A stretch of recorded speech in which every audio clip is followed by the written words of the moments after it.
Hello students. चिकित्सा का चक्कर, आइए आज हम इस कहानी को पढ़ते हैं। इस कहानी के लेखक हैं बेढब बनारसी जी। बेढब बनारसी जी खुद इस कहानी में बीमार पड़ जाता है और उन्होंने देश के प्रचलित लगभग सभी प्रकार की चिकित्सा पद्धतियों से चिकित्सा करने वाले चिकित्सकों, वैद्य, हकीमों तथा ओझाओं पर अच्छा खासा व्यंग्य किया है। इसके अतिरिक्त लेखक के मित्र एवं सगे संबंधियों के सलाह नुस्खों के साथ साथ चिकित्सकों एवं वैद्य हकीमों के हाव भाव तथा पोशाकों पर भी कटाक्ष किया है। लेखक के बीमार पड़ने पर उनके मित्र, पड़ोसी एवं सगे संबंधी उन्हें देखने आते हैं। जो आता है कोई ना कोई नुस्खा अपने साथ ले आता है, पर लेखक को आराम महसूस नहीं होता है। डॉक्टर, वैद्य, हकीम, ओझा सभी बुलाए जाते हैं। बीमारी से छुटकारा पाने के लिए तरह तरह के इलाज शुरू होते हैं। कोई साधारण तो कोई गंभीर बीमारी बताकर लेखक की परेशानी को और बढ़ा देता है।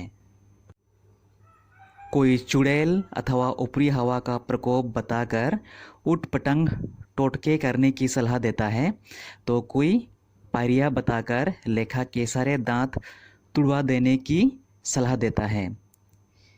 इलाज के चक्कर में लेखक अत्यंत दुर्बल हो जाते हैं।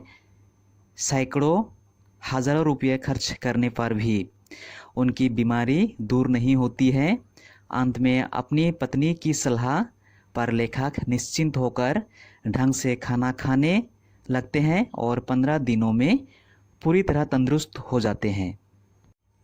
तो आइए बढ़ते हैं इस कहानी की ओर। चिकित्सा का चक्कर।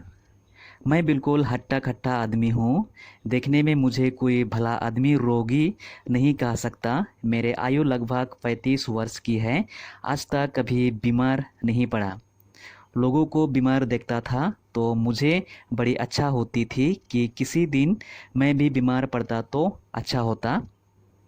या तो ना था कि मेरे बीमार होने पर भी दिन में 2 बार बुलेटिन निकलते, पर इतना अवश्य था कि मेरे बीमार पड़ने पर हटली बिस्कुट, जिन्हें साधारण अवस्था में घर वाले खाने नहीं देते, दवा की बात और है, खाने को मिलते। यूडी क्लोन की शीशियाँ सिर पर कोमल करों से बीबी उड़ेल कर मलती, और सबसे बड़ी अच्छा तो यह थी कि दोस्त लोग आकर मेरे सामने बैठते और गंभीर मुद्रा धारण करके पूछते, कहिए बेढब जी, कैसी तबीयत है, किसकी दवा हो रही है, कुछ फ़ायदा है। जब कोई इस प्रकार से रोनी सूरत बनाकर ऐसे प्रश्न करता तब मुझे बड़ा मज़ा आता और उस समय मैं आनंद की सीमा के उस पार पहुंच जाता। यहाँ पर लेखक खुद अपने बारे में कहा है, और जब लेखक बीमारी लोगों को जब देखता है, अस्पताल में जब देखते हैं, तो बीमारी लोगों को देखने के लिए उसके मित्र, उसके घर वाले, उसके परिवार वाले और बहुत सारे लोग उसको देखने के लिए आते हैं, उसके खबर लेते हैं और तरह तरह की मिठाई, भोजन, स्वादिष्ट भोजन बनाकर उसके लिए लाते हैं। और लेखक उसको देखकर खुद बीमार होना चाहता है, और जब लेखक बीमार हो जाएगा तो उसके लिए भी लोग भोजन बनाकर मिठाई, होटल से मिठाई लाएंगे और उसको खिलाएंगे, और उसकी जो बीवी है, उसकी जो पत्नी है, बहुत अच्छी तरह से देखभाल करती। इस प्रकार की इच्छा उसके मन में है और इसलिए लेखक बीमार होना चाहता है। और बीमार होने के बाद जब लोग, परिवार वाले, उसके दोस्त जब उसको देखने के लिए आएंगे, तब लेखक को बहुत मज़ा आएगा और इस प्रकार लेखक आनंद पाना चाहते हैं। हाँ, तो एक दिन मैं हॉकी खेलकर आया, कपड़े उतारे, स्नान किया। शाम को ही भोजन कर लेने की मेरी आदत है, पर आज मैच में रिफ्रेशमेंट ज़रा ज़्यादा खा गया था, इसलिए भूख न थी। श्रीमती जी ने खाने को पूछा। मैंने कह दिया कि आज स्कूल में मिठाई खाकर आया हूँ, कुछ विशेष भूख नहीं है। उन्होंने कहा, विशेष ना सही, साधारण सही। मुझे आज सिनेमा जाना है, तुम अभी खा लेते तो अच्छा था। संभव है मेरे आने में देर हो। मैंने फिर इनकार नहीं किया। उस दिन थोड़ा ही खाया। 12 पूड़ियाँ थी और वही रोज वाली आधा पाव मलाई। खा चुकने के बाद पता चला कि प्रसाद जी के यहाँ से बाग बाजार का रसगुल्ला आया है। रस तो होगा ही, कल तक संभव है खट्टा हो जाए। 6 रसगुल्ले निगल कर मैंने चारपाई पर धरना दिया। रसगुल्ले छायावादी कविताओं की भांति सूक्ष्म नहीं थे, स्थूल थे। जब लेखक इस प्रकार बीमार पड़ जाने के लिए जब इच्छा प्रकट की तो इसके बाद एक दिन उन्होंने हॉकी खेलने के लिए गए और हॉकी खेलकर जब लौट आए तो नहा धोकर जब बैठे हुए थे तब उसकी पत्नी उसको भोजन करने के लिए कहा। तब लेखक ने कहा कि आज मैं रिफ्रेशमेंट स्कूल में खाया हूँ, इसलिए भूख नहीं है, मैं भोजन नहीं करूँगा, ऐसा कहा। लेकिन पत्नी के आग्रह से उन्होंने इनकार नहीं किया। उन्होंने भोजन किया और भोजन में उन्होंने 12 पूरियाँ और 6 रसगुल्ले एक साथ खा दिए और उन्होंने पलंग में यानी कि खट में सो गए। पूड़ी भी बड़े बड़े थे और रसगुल्ले भी छोटे नहीं थे। रसगुल्ले भी बहुत रस वाले और बड़े बड़े थे। सभी को एक साथ खाकर सो गए। एकाएक 3 बजे रात को नींद खुली। नाभि के नीचे दाहिनी ओर पेट में मालूम पड़ता था कोई बड़ी बड़ी सुइयां लेकर कोंच रहा है, परंतु मुझे भय नहीं मालूम हुआ, क्योंकि ऐसे ही समय के लिए औषधियों का राजा, रोगों का रामवन, अमृतधारा की एक शीशी सदा मेरे पास रहती है। मैंने तुरंत उसकी कुछ बूंदें पान की, दोबारा दवा पी, तिबारा पित्वा पुनः पित्वा की सार्थकता उसी समय मुझे मालूम हुई। प्रातःकाल होते होते शीशी समाप्त हो गई। दर्द में किसी प्रकार कमी न हुई। प्रातःकाल एक डॉक्टर के यहाँ आदमी भेजना पड़ा।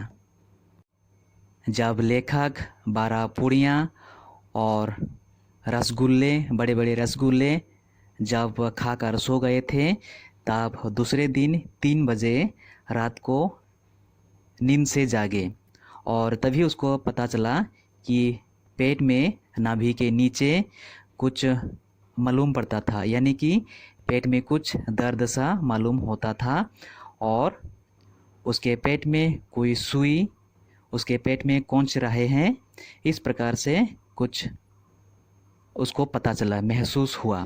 लेकिन फिर भी लेखक उन सभी से नहीं डरे, क्योंकि इस प्रकार छोटे छोटे बीमारों के लिए उसके साथ सदा औषधि शीशी में रखा करते थे और जब भी इस प्रकार के बीमार होते थे तब उस दवा को पी जाते थे, खा जाते थे और बीमार अच्छा हो जाते थे। लेकिन उस दिन लेखक सभी दवाइयों को खाने के बाद भी उसके जो दर्द कम नहीं हो रहा था और इसलिए मजबूरन प्रातःकाल ही डॉक्टर को बुलाने के लिए आदमी भेजना पड़ा था। डॉक्टर साहब सरकारी अस्पताल के थे। वे एक इक्के पर तशरीफ़ लाए। सूट तो वे ऐसा पहने हुए थे कि मालूम पड़ता था प्रिंस ऑफ वेल्स के वैलेटो में है।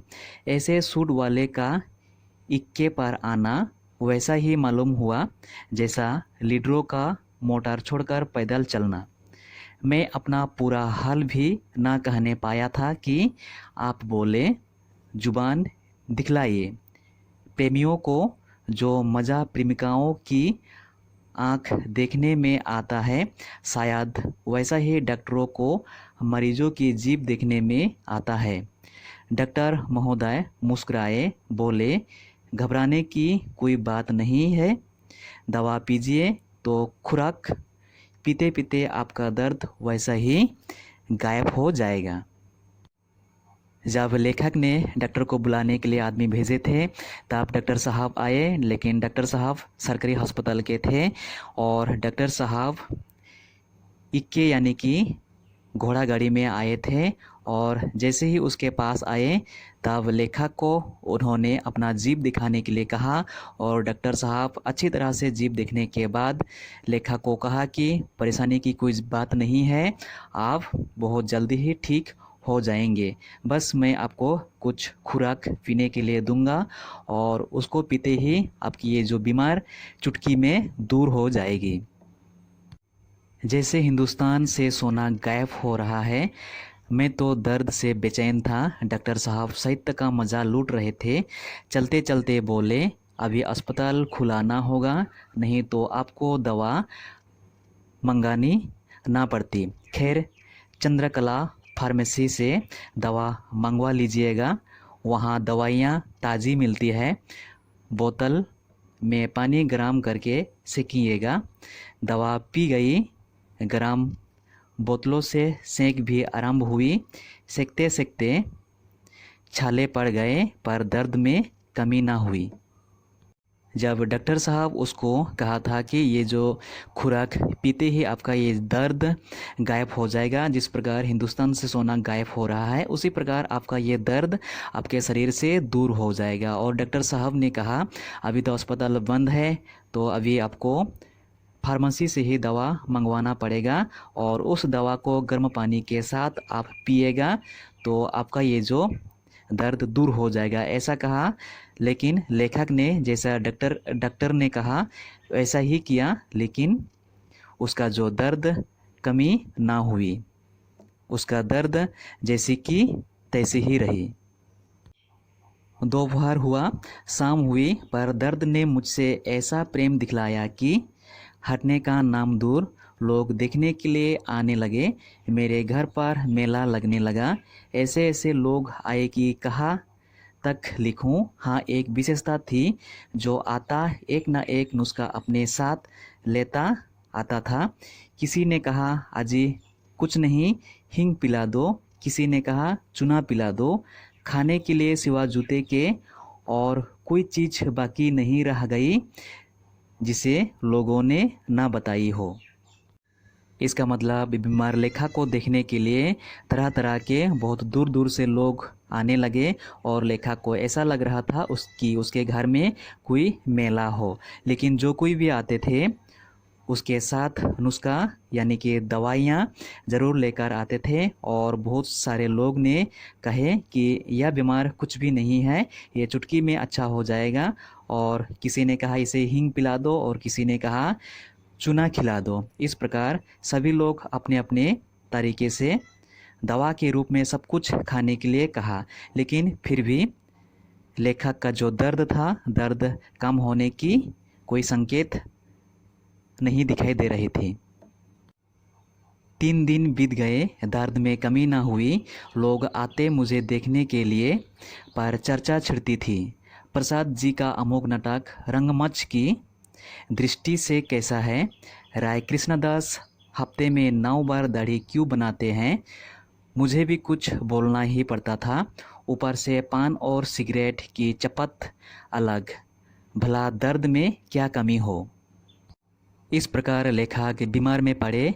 3 दिन बीत चुके थे, लेकिन बीमार काम होने की नाम नहीं ले रहे थे। लेकिन लोग एक से एक उसको देखने के लिए आते थे और आपस में बातचीत कर रहे थे। बातचीत यानी कि चर्चा कर रहे थे।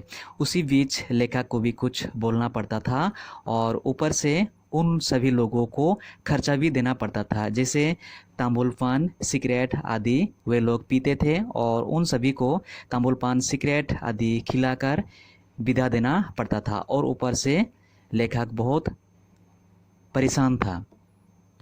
तो इस कहानी का चर्चा आज इतना ही करेंगे। इसका अगले भाग अगले क्लास में पढ़ेंगे। Thank you.